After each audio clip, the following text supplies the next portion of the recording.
गुरुर्देव महेश्वरः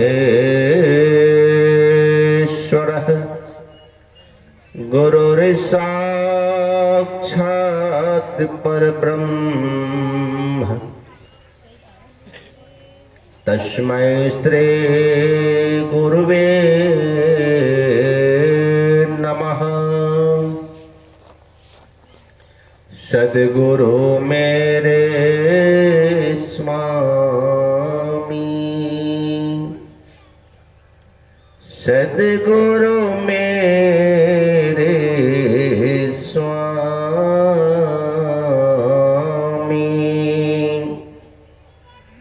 मैं उनके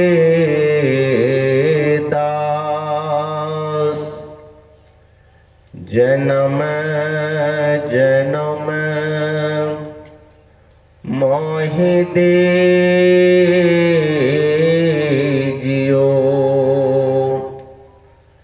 निज चरणन में वास।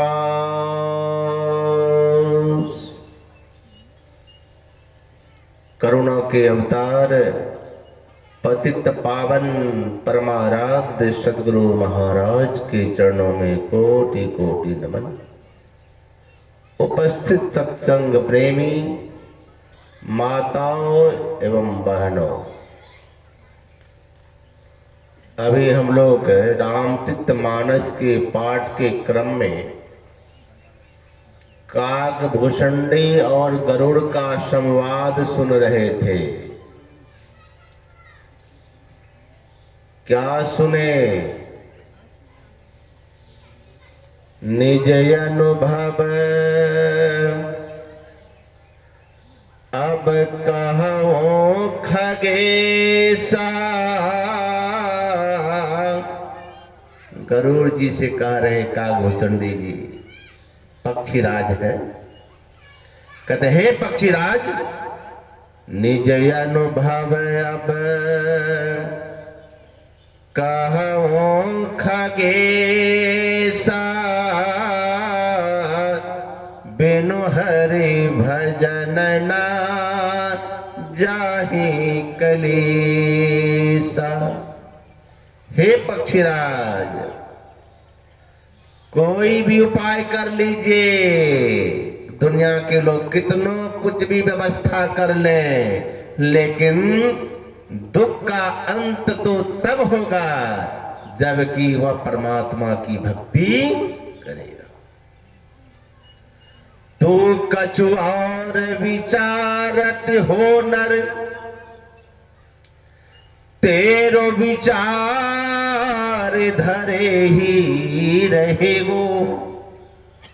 बहुत विचार कर रहे हैं हम लोग, मुंह बंद रखिए। बहुत विचार करते हैं, बिल्कुल मुंह बंद रहना चाहिए, एक भी आवाज नहीं निकलनी चाहिए। बहुत विचार करते हैं, कितना ही विचार कर लीजिए, तो कछु और विचारत हो नर, तेरो विचार धरे ही रहेगो। कोटि पाई करे धन के, भाग लिखो तितनो ही लहेगो। भोर की साँझ पल माझिसो, काल अचानक आई गहेगो। राम भजो न कियो किछु सुकिरत, सुंदर यो पछताई रहेगो। सुंदरदास जी महाराज कहते हैं पछताना पड़ेगा। अगर राम का भजन नहीं करते हैं तो पछताना पड़ेगा। क्यों? दुख का अंत तभी होगा जब हम राम की भक्ति करेंगे। निज अनुभव अब कहो खगेसा, बिना हरि भक्ति का क्लेश का अंत होने वाला नहीं है। ऐसा क्यों कहते हैं? इसलिए कि कोई दुनिया में क्लेश नहीं चाहता है, कोई दुनिया में दुख नहीं चाहता। अच्छा, आपके नहीं चाहने से दुख नहीं होगा, ऐसा नहीं है। आप नहीं भी चाहते हैं फिर भी हम आपके जीवन में दुख आता है। क्यों आता है भाई? चाहते नहीं है कि हमारे जीवन में दुख हो, चाहते नहीं है कि हमारे जीवन में दुख आवे, फिर भी आता है। कारण क्या है? यह जग कर्म की खेती है, यहां करने का ही फल मिलता है। अपने ही कर्मों से सुख दुख का भागी बनता है। आपको दुख अगर मिल रहा है तो आपके कर्मों का फल है। ध्यान दीजिएगा, चाहते नहीं हैं फिर भी दुख आता है। तो किसके कर्मों का फल है? वो निज कर्मों का ही फल है जो हमारे जीवन में दुख। यह जीव अपने ही कर्मों से सुख दुख का भागी बनता है। कहते हैं बाबा हम तो कोई दुष्कर्म नहीं किए, हम तो गुरु बाबा से दीक्षा भी लिए। कहते हैं बाबा अपने कर्मों का फल भोगना होता है, हमको तो कोई ऐसा नहीं है बाबा। हम किसी को तंग नहीं करते, किसी को सताते नहीं है, किसी का कोई अनिष्ट नहीं किए, किसी को कोई दुख नहीं दिए। तो हमारे जीवन में दुख क्यों है बाबा? हमको तो याद है बाबा, हम किसी का, हमारे परिवार में कोई ऐसे सब सज्जन हैं जो किसी को कुछ दुख नहीं देते। तो फिर हमारे जीवन में दुख आ कहां से जाता है भाई? जब कहते यह हमारे ही कर्मों का फल है, हम आपके ही किए का फल है दुख। भगवान बुद्ध ने भी कहा है हमारे वर्तमान हालत हमारे विचारों का फल है।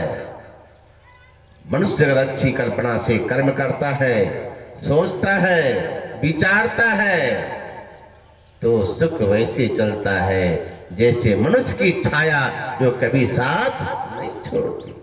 मनुष्य अगर बुरी कल्पना से कर्म करता है, सोचता है, विचारता है तो दुख वैसे चलता है जैसे गाड़ी बैलों के पीछे गाड़ी का चक्का जिसको वह स्वयं खींचता है।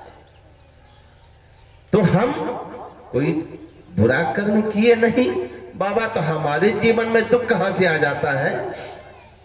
कहां से दुख आ जाता है? अरे आपको तो इस जीवन की बात याद है तो आप ताल ठोकते हैं बाबा हम तो कोई पाप नहीं किए, किसी को दुख नहीं दिए, किसी का गला नहीं घोटे, किसी का गला नहीं काटे, किसी को कोई दुख नहीं दिए। तो हमको दुख कहां से आ गया? तो आपको तो एक जन्मों की बात है, इसी में ताल ठोक रहे हैं।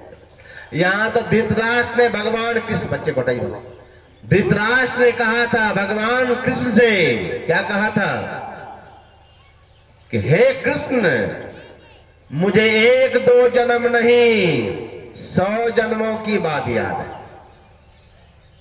क्या कहा कि हमें 100 जन्मों की बात याद है, हमने कोई ऐसा दुष्कर्म नहीं किया जिसका परिणाम मुझे जो आज देखना पड़ा या देखना पड़े, ऐसा मैंने कोई दुष्कर्म नहीं किया। मेरे 100 पुत्र मेरे सामने मारे चले गए, मैं देखता रह गया, बचा नहीं पाया। अंधा बन के जन्म लिया, मैं तो 100 जन्मों तक कोई पाप नहीं किया। भगवान कृष्ण ने कहा इसके पहले की बात याद है? क्या इसके पहले की बात तो याद नहीं है? क्या इसके पहले भी आप कुछ किए हैं उसका तो याद नहीं है?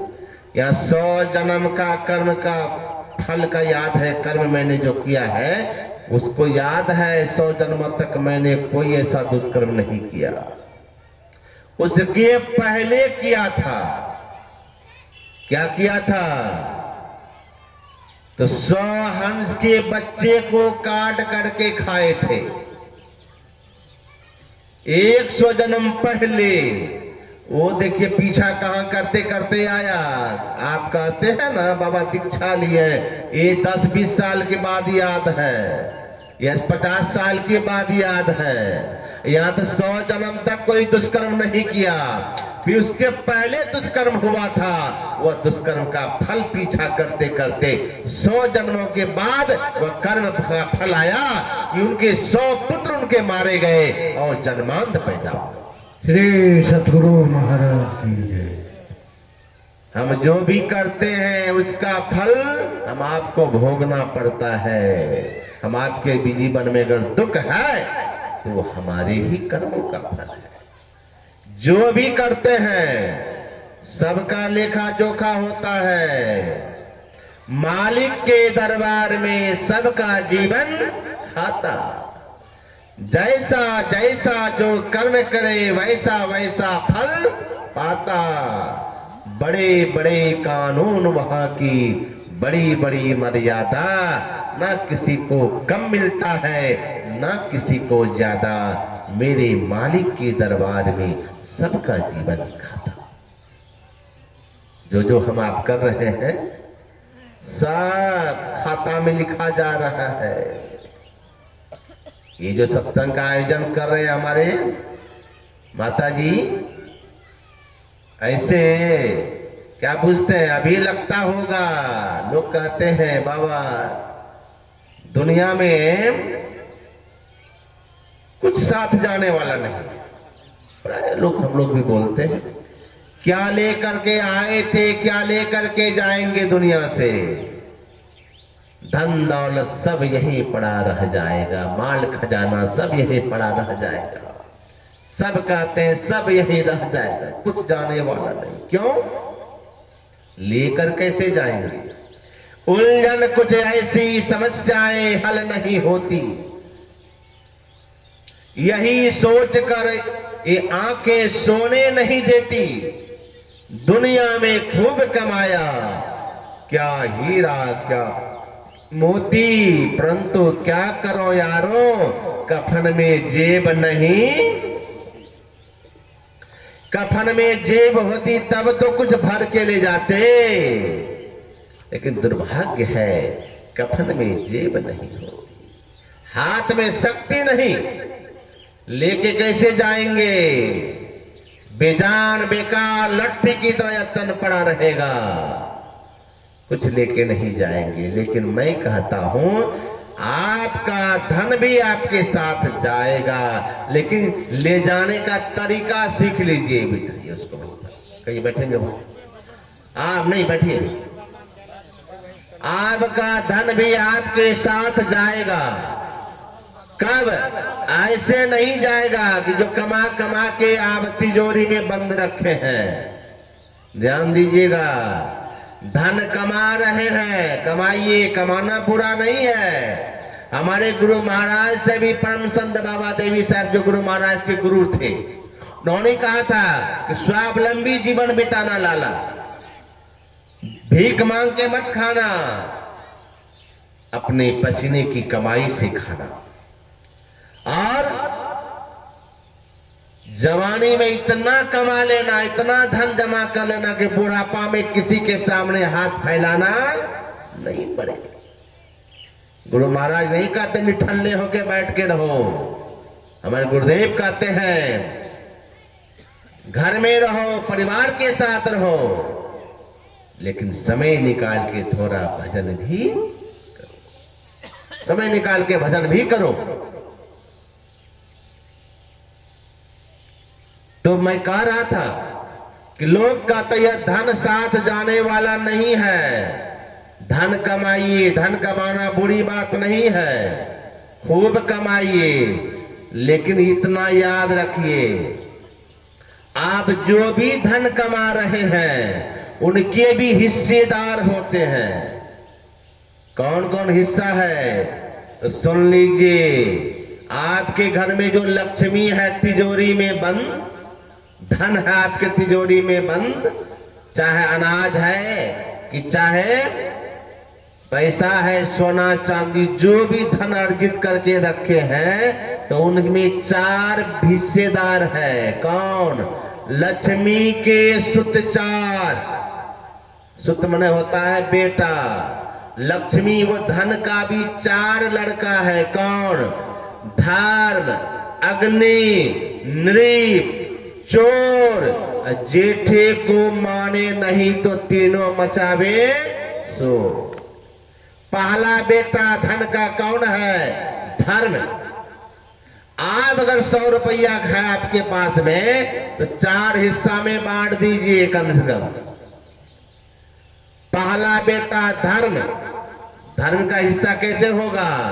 यही जो अभी माता जी करा रहे हैं यह धर्म का हिस्सा था।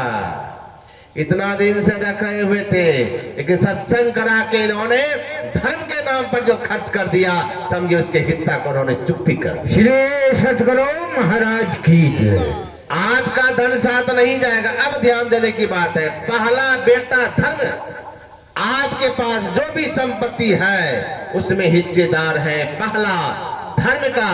आप अपनी कमाई से अगर धर्म में खर्च नहीं करते हैं, दान नहीं करते हैं, पुण्य नहीं करते हैं, किसी को एक मुट्ठी खिलाते नहीं है भोजन, किसी साधु संतों को अगर दान पुण्य नहीं करते हैं, अगर आप किसी मंदिर में भी कोई सहयोग नहीं करते हैं, सत्संग के नाम पर कभी चंदा मांगे आप देने से कतराते हैं, याद रखिएगा आपके घर में मुकदमा, आपके घर में बीमारी, आपके घर में आफत आता ही रहेगा। क्यों? आपने धर्म के भी हिस्से को बचा दिया, धर्म के हिस्से को भी आपने रख लिया। अगर उसमें से धर्म का हिस्सा निकाल के अगर आप खर्च कर देते हैं, जरूर इस यज्ञ को कराने में पैसे की खर्च हुई, अनाज खर्च हुआ, ऐसे नहीं हो गया, पंडाल ऐसे नहीं लग गया है, बाजा ऐसे नहीं बज रहा है, भंडारा चल रहा था ऐसे नहीं चल रहा था, उसके पीछे पैसे खर्च हुए। आज लगा होगा कि 50,000 लाख रुपया हमारे पॉकेट से निकल गया, सत्संग कराए लाखों रुपया गल गया, आपकी अलमारी से लाख रुपया घर से निकल गया, लगा होगा हाथ खाली हो गया। लेकिन आज लगता है कि आपका हाथ खाली हो गया। अगर आपने उस धन में से जो 50,000 लाख रुपया जो भी इस यज्ञ में खर्च किए हैं, आप याद रखिएगा, अभी तो लगता है खर्च हो गया, कहते हैं कि दुनिया से कुछ लेके नहीं जाते हैं, लेकिन याद रखिए यह खर्च किया हुआ धर्म के पीछे जो धन है, आप जब उस यात्रा को जाएंगे यह दान किया हुआ धन आपके साथ साथ चला जाएगा। श्री सतगुरु महाराज। धर्म में खर्च किया हुआ धन आपके साथ जाएंगे। क्यों? आपने इस संसारिक धन को तो गमाया, लेकिन उसके बदले में धर्म रूपी धन कमाया, जिसके बारे में मीराबाई ने कहा, पायो जी मैं तो राम रतन धन, वस्तु अमोलक दी मेरी सतगुरु ने। यह धन कैसा है? चोर न लेवे खर्च न होवे। आपके इस संसारिक धन को अगर रखेंगे तो चोर का भी डर है, खर्च होने का डर है, लेकिन उस धन को खर्च तो होना ही है, चाहे जैसे भी खर्च करे। लक्ष्मी सदा एक के पास रही नहीं है, वो तो चलायमान है, उसको तो जाना ही जाना है, तो खर्च तो होना है। लेकिन अगर उस धन को खर्च करके हम आपने इस धर्म रूपी धन को कमा लिया, तो यह धर्म रूपी धन हमारे साथ साथ जाता है। बोलिए श्री सतगुरु महाराज की।